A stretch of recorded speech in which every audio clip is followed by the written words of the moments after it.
Friends, welcome to my channel. So మనం ఇప్పుడు దాకా డిఫరెన్స్ నేరేట్ చేసాం కదా.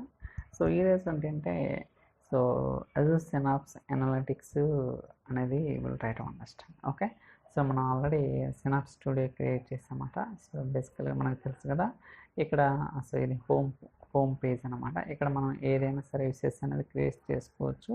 సో నేను ఆల్రెడీ అజూర్ సినాప్స్ స్టూడియో అనేది క్రియేట్ చేశాను. జస్ట్ ఇక్కడికి వెళ్తే సో మనకి అన్నీ కూడా డీటెయిల్స్ ఉంటాయి అన్నమాట. ఓకే, సో ఆల్రెడీ మనం ఒక 4 వీడియోస్ అనేది చేయడం జరిగింది లాంగ్ బ్యాక్. స్టోర్డ్ ప్రొసీజర్ ఎలా క్రియేట్ చేయాలి, అలానే ఎలా కనెక్ట్ అవ్వాలని ఒక 4 వీడియోస్ అనేది చేయడం జరిగింది అన్నమాట. ఓకే, సో ఈరోజు ఇంకొన్ని ఆప్షన్స్ అనేది will try to understand. So బేసిక్గా మనకి సినాప్స్ వర్క్ స్పేస్ అలానే ఏడిఎఫ్ రెండు కూడా సిమిలారిటీ ఉంటాయి, కాకపోతే కొన్ని డిఫరెన్సెస్ అనేది ఖచ్చితంగా ఉంటాయి అన్నమాట.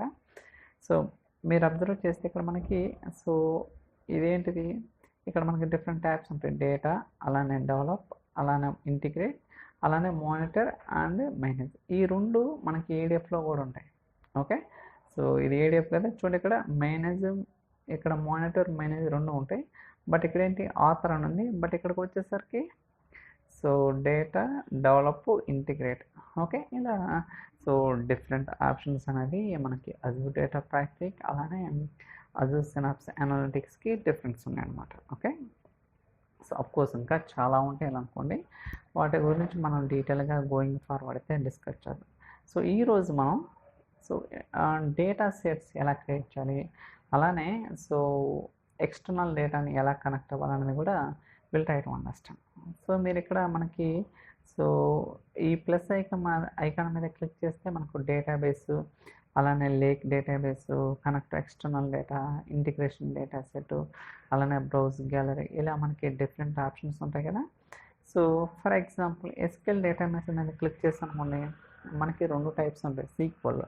ఒకటి సర్వర్లెస్, రెండోది డెడికేటెడ్ అనమాట. ఓకే, సో సర్వర్లెస్ అనేది సో బై డిఫాల్ట్గా ఉంటుంది. సో మీరు కావాలనుకుంటే సో క్రియేట్ చేసుకోవచ్చు అనమాట. ఓకే, సో ఫర్ ఎగ్జాంపుల్ ఇప్పుడు డేటాబేస్ క్రియేట్ చేస్తాను, టెంప్ డేటా. ఓకే, ఇది సర్వర్లెస్ అనమాట. చూడండి, టెంప్ డేటా అనేది క్రియేట్ చేస్తే కదా, క్రియేట్ ఆటోమేటిక్గా మనకు ఒక డేటాబేస్ అనేది క్రియేట్ అవుతుంది అనమాట. Okay, that is called serverless. So కావాలంటే మనకి ఇక్కడ సో చూడండి ఒక డేటాబేస్ క్రియేట్ అయింది కదా, ఇది సో సర్వర్లెస్ అనమాట. మీరు అబ్జర్వ్ చేస్తే ఇక్కడ మనకి ఎక్స్టర్నల్ టేబుల్స్, ఎక్స్టర్నల్ రిసోర్సెస్ అన్నీ కూడా ఎక్స్టర్నల్లో ఉంటాయి అన్నమాట. ఓకే, అదే మనకి డెడికేటెడ్ సీక్వెల్ పూల్ అనుకోండి, సో ఇంటర్నల్ ఉంటుంది, అలానే ఎక్స్టర్నల్ టేబుల్స్ కూడా మనమైతే క్రియేట్ చేసుకోవచ్చు. ఈవెన్ కావాలంటే will try to see that SQL database. ఇప్పుడు చూడండి, నేను డెడికేట్ అని చెప్తున్నాను. సో అదేం చేస్తుందంటే for dedicated sequel pool creation go to the manage pool to create a new dedicated sequel. So మీరు డెడికేటెడ్ సీక్వెల్ పూల్లో డేటాబేస్ క్రియేట్ చేయాలనుకుంటే ఇక్కడ మనకి మేనేజ్ అని ఉంది కదా, సో ఇక్కడ మనం సో క్రియేట్ చేయాల్సి ఉంటుంది. చూడండి, ఇది బిల్ట్ ఇన్ సీక్వెల్ పూల్, నేనేం క్రియేట్ చేయాలి, బై డిఫాల్ట్గా ఇది వచ్చిందనమాట బిల్ట్ ఇన్ అనేది. మీకు అలా కాకుండా సో డెడికేటెడ్ కావాలంటే మనం ఎక్స్టర్నల్గా క్రియేట్ చేయాల్సి ఉంటుంది. ఫర్ ఎగ్జాంపుల్ ఇక్కడ చూడండి, సో క్లిక్ చేశాను. సో అయితే ఇక్కడ మనకి సో డెడికేటెడ్ సీక్వెల్ పూల్ ఎలా వర్క్ అవుతుందంటే బేస్డ్ అంది సో డేటా DW యూనిట్స్ బట్టి మనకి కాస్ట్ అనేది పడుతుంది అనమాట. ఓకే, సో మనకి డెమో కాబట్టి లీస్ట్ తీసుకున్నాను 100C. బట్ సర్వర్లెస్, డెడికేటెడ్ ఏంటంటే డిఫరెన్స్, సర్వర్లెస్లో మనం ఏదైతే డేటాని ఎగ్జిక్యూట్ చేస్తామో సో దాన్ని బట్టి కాస్టింగ్ అని ఉంటుంది. సో మినిమం ఒక సెల్ స్టేట్మెంట్ ఒక 10 రికార్డ్స్ ఎగ్జిక్యూట్ చేసిన 10 MB తీసుకుంటుంది అనమాట. అంటే ఒక టీబీకి అరౌండ్ ఒక 400 సంథింగ్, ఒక 350 నుంచి 400 రూపాయలు అయితే కాస్ట్ ఉంటుంది, ఇది 1 TB డేటాని ఎగ్జిక్యూట్ చేస్తే. బట్ డెడికేటెడ్ సీక్వెల్ పూల్ ఎలా ఉంటుందంటే సో DW యూనిట్స్ ప్రకారం ఉంటుంది. ఇప్పుడు చూడండి 100 తీసుకున్నా కాబట్టి సో అరౌండ్ ఒక 120 రూపీస్ దాకా పడుతుంది అన్నమాట. సో మీరు ఎక్కువ తీసుకునే కొద్ది డబ్బులు ఎక్కువ పడుతుంటాయి అన్నమాట. సో మనకి డెమో కాబట్టి అంత అవసరం లేదు కాబట్టి సో జస్ట్ డెమో పర్పస్ తీసుకున్నాం. Okay, so ADF test DB. Okay, so ఏదైనా తీసుకోవచ్చు, నో ప్రాబ్లం. సో దాని తర్వాత అడిషనల్ సెట్టింగ్స్, ట్యాగ్స్ ఇవి మనకు అవసరం లేదు. చూడండి ఇక్కడ కాస్ట్ ఎంత పడుతుంది, క్లిక్ అని క్రియేట్.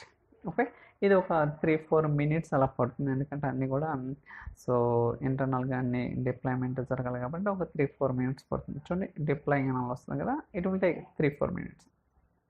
ఇలా మనం ఏంటంటే సీక్వెల్ పూల్స్లో 2 టైప్స్, ఒకటి సర్వర్లెస్, రెండోది డెడికేటెడ్ సీక్వెల్ పూల్ అనమాట. ఓకే, సో అది క్రియేట్ అయిన తర్వాత మనకి ఇక్కడ ఒక పాపప్ మెసేజ్ వస్తుంది. అప్పుడు మనం డేటాబేస్లో ఎక్స్టర్నల్ టేబుల్స్ క్రియేట్ చేసుకోవచ్చు, అలానే ఇంటర్నల్ టేబుల్స్ క్రియేట్ చేసుకోవచ్చు అనమాట. సో గోయింగ్ ఫార్వర్డ్ వాటి గురించి కూడా మనం డీటెయిల్గా చెప్తాం. ఓకే, సో ఇప్పుడు మనం ఇక్కడ సీక్వెల్ డేటాబేస్లో సర్వర్లెస్ అలానే డెడికేటెడ్ పూల్ ఈ రెండు కూడా క్రియేట్ చేసింది.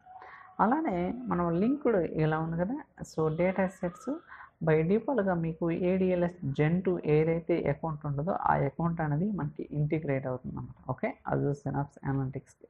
మీరు అలా కాకుండా సో బ్లాబ్ స్టోరేజ్ని కూడా మనం ఇంటిగ్రేట్ చేసుకోవచ్చు. అది ఎలా అంటే జస్ట్ కనెక్ట్ ఎక్స్టర్నల్ డేటా. చూడండి, ఈ ఎక్స్టర్నల్ డేటాలో ఏదైనా కనెక్ట్ అవ్వచ్చు, లేదా Azure Cosmos DB for Mongo DB కావచ్చు, whatever it is. Okay, so నేనైతే బ్లాబ్ స్టోరేజ్ని కనెక్ట్ అవుతున్నాను. కంటిన్యూ. సో మీకు పేరు కంటే పేరు ఇచ్చుకోవచ్చు. సో దాని తర్వాత subscription, okay, storage account, that's it. ఎక్కువ డీటెయిల్స్ అవసరం లేదు. చూడండి, సో ఇలా మనం ఏంటంటే సో లింక్డ్ సర్వీస్ అనేది క్రియేట్ చేసుకోవచ్చు. సో క్రియేట్ అవుతుంది కదా, let's wait for some time. ఇది ఫాస్ట్గానే క్రియేట్ అవుతుంది అన్నమాట. సో మీకు ఒకవేళ చేంజెస్ రిఫ్లెక్ట్ అవ్వకపోతే ఇక్కడ రీఫ్రెష్ ఆప్షన్ ఉంటుంది, దీని మీద క్లిక్ చేస్తే ఆటోమేటిక్గా రీఫ్రెష్ అవుతుంది అన్నమాట. చూడండి, అజూర్ బ్లాబ్ స్టోర్ వచ్చేసింది. ఆల్రెడీ బై డిఫాల్ట్గా మనకి ADLS Gen 2 ఉంది కదా, ఇది వచ్చేసింది. అలానే వర్క్ స్పేస్కి వెళ్తే ఇక్కడ కూడా రీఫ్రెష్ చేద్దాం. ఐ థింక్ ఇంకా మనకి డెడికేటెడ్ సీక్వెల్ పూల్ రెడీ అయ్యి ఉండదు. సో చూద్దాం, వెరిఫై చేద్దాం. చూడండి, ఇంకా డిప్లాయ్ అని ఉందా, అందువల్ల అది ఇంకా సో మనకి ఇక్కడ కనపడటం లేదన్నమాట. సో మనకి అది ఈజీగా అర్థమవుతుందన్నమాట. ఆడ ఐకాన్ అనేది డిఫరెంట్గా ఉండేది. ఇది డెడికేటెడ్ సీక్వెల్ పూల్కి ఒక ఐకాన్ ఉంటుంది, అలానే సర్వర్లెస్ సీక్వెల్ పూల్కి ఒక ఐకాన్ ఉంటుంది అన్నమాట. ఓకే, సో ఫస్ట్ అవి వచ్చిన తర్వాత చెప్తాను ఏంటి అనేది కూడా. So just wait for some time. ఒక్కోసారి at least it will take 3-4 minutes అండి, no problem. Even okay, so for timing, so మనకి సర్వర్లెస్లో మీరు డేటా ఎగ్జిక్యూట్ చేసినప్పుడు మనకి ఇక్కడ కాస్ట్ కంట్రోల్ ఉంటుంది అన్నమాట. ఇక్కడ మనం చూసుకోవచ్చు ఎంత డేటా అనేది ప్రాసెస్ చేశారు, అంటే ఎగ్జిక్యూట్ చేశారు ఇవ్వాలా, లేకపోతే ప్రీవియస్ వీక్ కావచ్చు, ప్రీవియస్ మంత్ కావచ్చు, అన్నీ కూడా మనకి ఇక్కడ ఎంత డేటా అనేది ఎగ్జిక్యూట్ చేశారు అనేది MBలో డిస్ప్లే అవుతుంది అన్నమాట. ఓకే, ఇలా రకరకాల ఆప్షన్స్ ఉంటుంది, మనం అన్నీ కూడా ఎక్స్ప్లోర్ చేయాల్సి ఉంటుంది. Okay, so still it's deploying. Okay, so mean while మనం సో ఇంటిగ్రేషన్ డేటా సెట్స్ ఉంది కదా మనకి, కోర్స్ మనకి ADFలో చాలా వీడియోస్ చూసాం కదా, అరౌండ్ ఒక 105 దాకా చూసాం కదా. సో డేటా సెట్ ఎలా క్రియేట్ చేయాలని అందరికీ తెలిసిందే, బట్ ఇక్కడ ఏంటంటే ఇంటిగ్రేషన్ డేటా సెట్ అని ఉంటుంది. So let's do that. So మనకేంటి, ఒకటి అజూర్ బ్లాబ్ స్టోరేజ్, అలానే ఒకటి అజూర్ సీక్వెల్ కావచ్చు, లేకపోతే ADLS Gen 2, మీకు ఏదైనా క్రియేట్ చేసుకోవచ్చు అన్నమాట, there is no problem. So CSV continue. So ఇది జస్ట్ డెమో పర్పస్, మనం ఏం డేటా రన్ చేయం ఇక్కడ కూడా. Linked service, okay, so file ఎక్కడుందో పాయింట్అవుట్ చేయండి. Okay, so just demo, you can select any file, there is no problem. So first was the header, click on okay, that's it. So మనం ఒక so data set అనేది create చేశాను అనమాట. Okay, so మీరు కావాలనుకుంటే Azure SQL ఏదైనా connect చేసుకోవచ్చు, even folders కూడా మనం మెయింటైన్ చేసుకోవచ్చు అనమాట. ఓకే, చాలా ఆప్షన్స్ అనేది మనకి ఇక్కడ ఉంటాయి. సో ఇంకో డేటా సెట్ కూడా క్రియేట్ చేద్దాం. ADLS Gen 2 and CSV continue. So పేరు ఏదో ఒకటి ఇద్దాం, టార్గెట్ డేటా సెట్, అలానే linked service. So first was the header, browse, source data files, input data files, so select any file, that's it. So ఇలా మనం ఏంటంటే so data sets అనేది కూడా క్రియేట్ చేయొచ్చు అన్నమాట. ఓకే, సో మనం అజూర్ బ్లాబ్ స్టోరేజ్ని లింక్ చేసినాం, అలానే ఇంటిగ్రేషన్ డేటా సెట్స్ని క్రియేట్ చేసినాం. సో మనకి ఇంకా ఇది డిప్లాయ్ అయిందో యా చూడండి ఆన్లైన్కి వచ్చింది, అంటే డిప్లాయ్మెంట్ అనేది సక్సెస్ఫుల్గా జరిగింది. సో అదే మీరు ఇక్కడ వర్క్ స్పేస్కి వస్తే 2 డేటాబేసెస్ ఉంటాయి. Refresh okay. So for timing deploy చేద్దాం, ఎందుకంటే మనం రిఫ్రెష్ చేస్తే మనం ఏదైతే ఇప్పటిదాకా చేసామో అన్నీ కూడా మళ్ళీ రివర్ట్ అవుతాయి, అంటే పోతాయి. కాబట్టి better to deployment. Okay, don't forget about it. Okay, deployment success కదా. ఇప్పుడు రిఫ్రెష్ చేయొచ్చు, నో ప్రాబ్లం. చూడండి గైస్, లెట్స్ చూడండి ఏమొచ్చింది, 2 డేటాబేసెస్ అని వచ్చింది. బట్ మీరు అబ్జర్వ్ చేసిన ఐకాన్స్ డిఫరెంట్గా ఉంది. ఇదేమో సో డెడికేటెడ్, ఇదేమో సర్వర్లెస్. కావాలంటే చూడండి, ఇక్కడ చూడండి టేబుల్స్ ఉన్నాయి, ఎక్స్టర్నల్ టేబుల్స్, బట్ ఇక్కడ ఓన్లీ ఎక్స్టర్నల్ టేబుల్స్ ఉంటాయి అన్నమాట. ఇలా మనకి ఏంటంటే సో రకరకాల ఆప్షన్స్ అనేది కూడా ఉంటాయి అన్నమాట. ఓకే, సో ఇక్కడికి వస్తే మనకి స్క్రిప్ట్స్, ఎస్క్యూఎల్ స్క్రిప్ట్ కావచ్చు, నోట్బుక్ కావచ్చు, డేటా ఫ్లోస్, అలానే కేక్యూఎల్ స్క్రిప్ట్, ఇలా మనకి అపాచీ స్పార్క్ డెఫినేషన్స్ ఇవన్నీ కూడా మనకు ఉంటాయి అన్నమాట ఇది డెవలప్మెంట్లో. సో ఇంటిగ్రేట్లోకి వచ్చేసరికి పైప్ లైన్స్, మనకు తెలిసిందే కదా పైప్ లైన్ అంటే ఏంటనేది కూడా. సో పైప్ లైన్స్ క్రియేట్ చేసుకోవచ్చు, అన్నీ కూడా చేయొచ్చు అన్నమాట.